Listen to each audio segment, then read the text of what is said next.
Analyse terminée et analyse interminable, Freud 1937, chapitre 6. Demandons-nous ensuite si la transformation du moi, telle que nous la concevons, se réalise en entier au cours des luttes défensives de l'enfance. La réponse n'est pas douteuse. Rien ne nous incite à discuter l'existence et l'importance des diverses modalités originelles, innées du moi. Un fait est à lui seul décisif. Tout individu fait son choix parmi les mécanismes de défense possibles et ne se sert que d'un certain nombre d'entre eux, toujours les mêmes. Ce qui montre que chaque moi est de prime abord nanti de tendances et de prédispositions individuelles dont nous ne pouvons, à vrai dire, connaître ni les conditions ni les modalités. En outre, nous savons que nous n'avons pas le droit de pousser jusqu'à l'antagonisme les divergences qui existent entre les qualités innées et les qualités acquises. Certainement, parmi les qualités innées, celles que nos ancêtres ont acquises doivent occuper une place notable. Quand nous parlons d'hérédité archaïque, nous ne pensons généralement qu'au ça, et nous semblons admettre qu'au début de la vie individuelle, le moi n'existe pas encore. N'oublions pas cependant que le moi et le ça ne font primitivement qu'un. Ce n'est pas surestimer mystiquement l'hérédité que de tenir pour vraisemblable l'idée d'une détermination du sens de l'évolution des tendances, des réactions ultérieures du moi non encore existant. Les particularités psychologiques des familles, des races, des nations, ne se sauraient autrement expliquer, même en ce qui concerne leur attitude à l'égard de l'analyse. Plus encore, l'expérience psychanalytique nous a convaincus que même certains contenus psychiques, tels que les symbolismes, ne peuvent être dus qu'à un transfert héréditaire. Diverses recherches dans le domaine de la psychologie des peuples nous incitent à postuler la présence, dans l'hérédité archaïque, d'autres résidus encore tout aussi spécialisés du développement primitif de l'homme. Après avoir reconnu que les particularités du moi, qui se traduisent pour nous par des résistances, pouvaient tout aussi bien être déterminées héréditairement qu'acquises dans des luttes défensives, nous constatons que la différenciation topique du moi d'avec le ça a, de ce fait, perdu beaucoup de son intérêt pour nos travaux. Un pas de plus dans l'expérience analytique nous amène à des résistances d'une autre sorte, à des résistances que nous ne pouvons plus localiser et qui semblent dépendre de relations fondamentales dans l'appareil psychique. Je ne puis en donner ici quelques exemples. L'ensemble de la question reste encore obscur, embrouillé, insuffisamment étudié. On pourrait par exemple attribuer à certaines personnes une particulière viscosité de la libido. Chez elles, les processus déclenchés par le traitement semblent se réaliser bien plus lentement que chez les autres, parce que, semble-t-il, elles ne peuvent se décider à détacher leurs investissements libidinaux d'un objet pour les transformer à un autre, alors que rien ne paraît justifier pareille fidélité. On peut aussi avoir affaire au type inverse, celui chez qui la libido est particulièrement mobile et accepte facilement les nouveaux investissements proposés par l'analyse en abandonnant de ce fait les investissements précédents. L'analyste est alors comme un sculpteur pour qui la tâche est différente suivant qu'il travaille dans la dure pierre ou dans la glaise molle. Malheureusement, les résultats analytiques obtenus sur ce dernier type d'homme se montrent souvent bien fragiles. Les nouveaux investissements ne tardent pas à être abandonnés de nouveau et l'on a l'impression non pas d'avoir modelé la terre glaise, mais d'avoir écrit sur le sable. Le dicton « ce qui s'en vient de la flûte s'en retourne au tambour » se trouve ici justifié. Dans un autre groupe de cas, c'est un comportement différent qui surprend l'analyste. Comportement qui ne peut être attribué qu'à une disparition de la plasticité habituelle, de la faculté de se modifier, d'évoluer. Disons toutefois que nous ne sommes pas surpris de nous trouver, au cours des analyses, devant une certaine dose d'indolence psychique. Lorsque le travail analytique est parvenu à ouvrir à l'émoi instinctuel de nouvelles voies, nous observons presque toujours que la pulsion ne s'y engage qu'après atermoiement. Avec assez d'inexactitude peut-être, nous avons attribué ce comportement à une résistance du ça. Mais dans les cas dont nous parlons en ce moment, toutes les dérivations, tous les rapports, toutes les répartitions de force s'affirment invariablement fixées, figées. Cela rappelle ce que l'on constate chez les très vieilles gens, du fait de ce qu'on appelle force de l'habitude. L'épuisement de la faculté d'assimilation s'explique par une sorte d'entropie psychique. Ici toutefois, il s'agit de sujets encore jeunes. Notre préparation théorique ne semble pas être encore assez au point pour nous permettre de nous faire une idée juste des types ainsi décrits. Peut-être certains facteurs de temps interviennent-ils et certaines modifications d'un rythme de vie dont nous n'avons pas encore établi le rôle se produisent-elles. Les diversités du moi sont probablement motivées de manière différente et plus profonde dans un autre groupe de cas, où elles constituent la source d'une résistance à la cure analytique en faisant obstacle à la réussite de celle-ci. Je veux parler du dernier point sur lequel ont porté les études psychologiques. Le comportement des deux sortes d'instincts primitifs, dont la répartition, le mélange, la désintrication ne se peuvent concevoir limités à une seule région de l'appareil psychique, le moi, le ça et le surmoi. Au cours du travail analytique, rien ne nous donne plus l'impression d'une résistance que cette force qui s'agrippe entièrement à la maladie et aux souffrances. C'est assurément à juste titre que nous avons attribué une partie de cette force au sentiment de culpabilité et au besoin d'autopunition, et que nous l'avons située dans les relations du moi avec le surmoi. Mais il ne s'agit là que de la partie liée psychiquement, si l'on peut dire, par le surmoi, et qui devient ainsi connaissable. D'autres éléments de la même force doivent, libres ou non, jouer on ne sait où.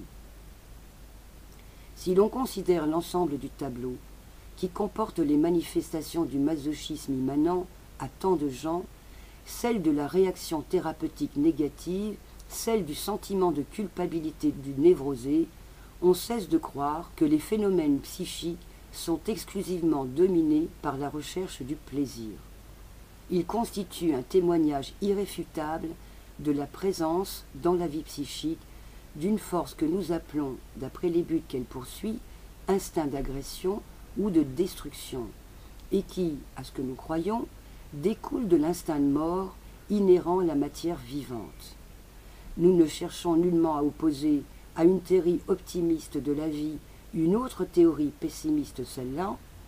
Les actions communes et antagonistes des deux instincts primitifs, l'éros et l'instinct de mort, peuvent seuls expliquer la diversité des phénomènes de la vie, jamais une seule de ces actions seulement.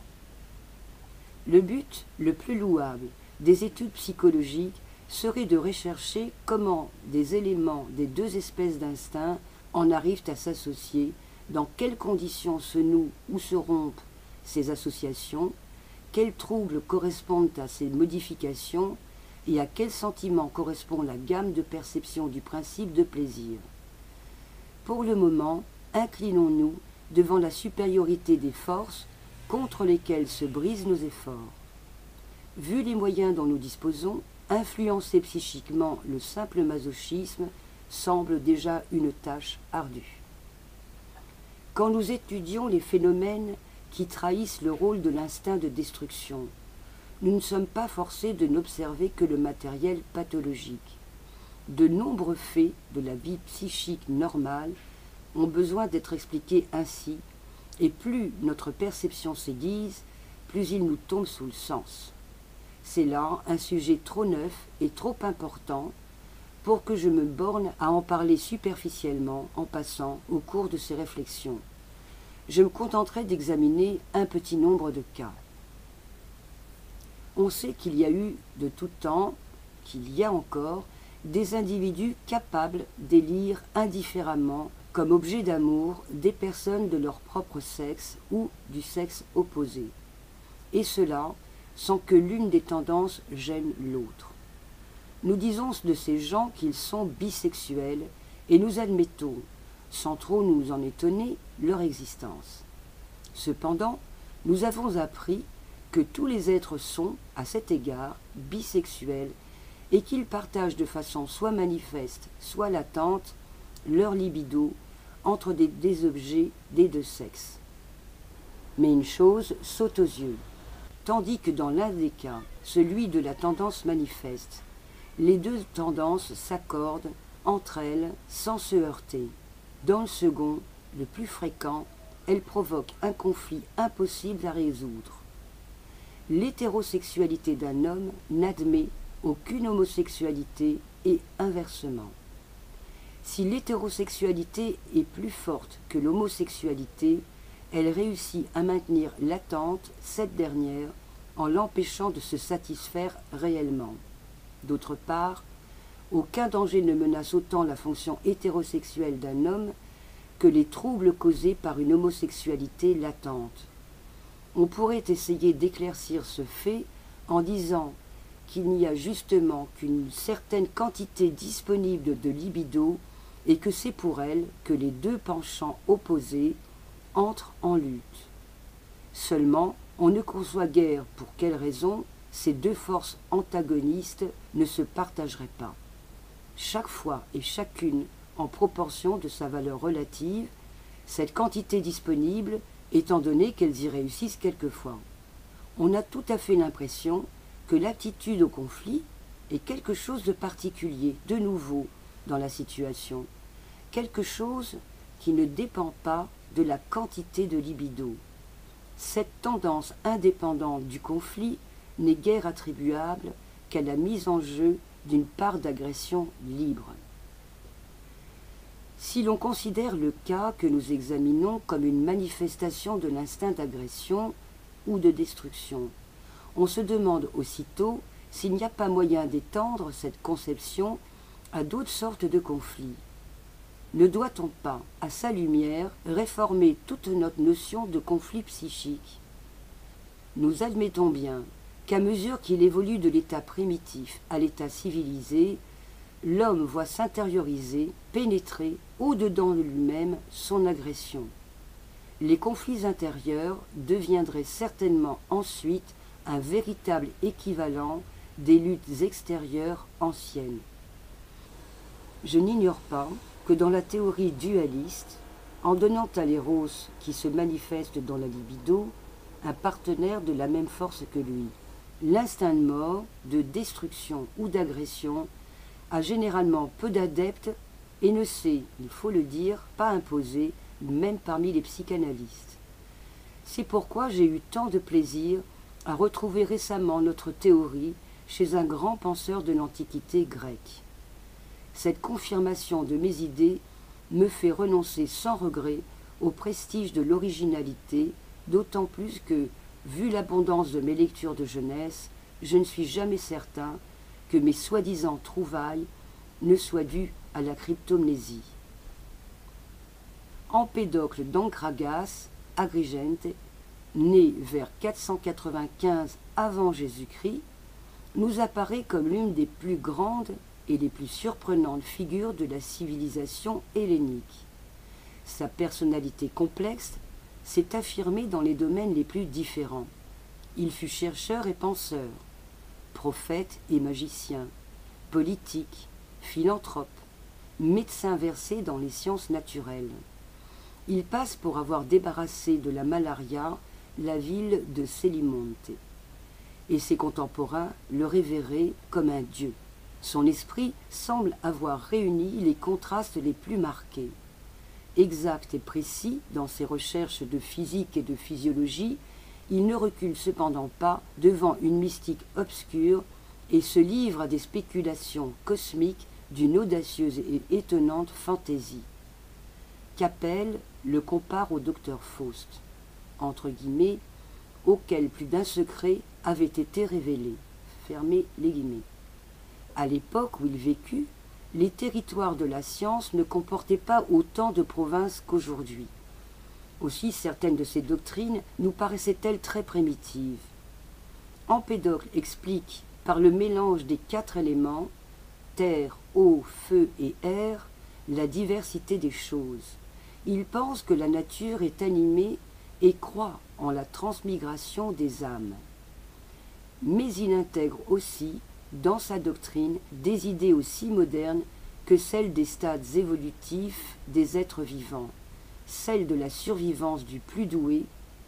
Il admet le rôle du hasard dans cette évolution. Tyché, la chance. Toutefois, une des théories d'Empédocle nous semble si proche de la théorie psychanalytique des instincts que c'est vers elle surtout que se porte notre intérêt.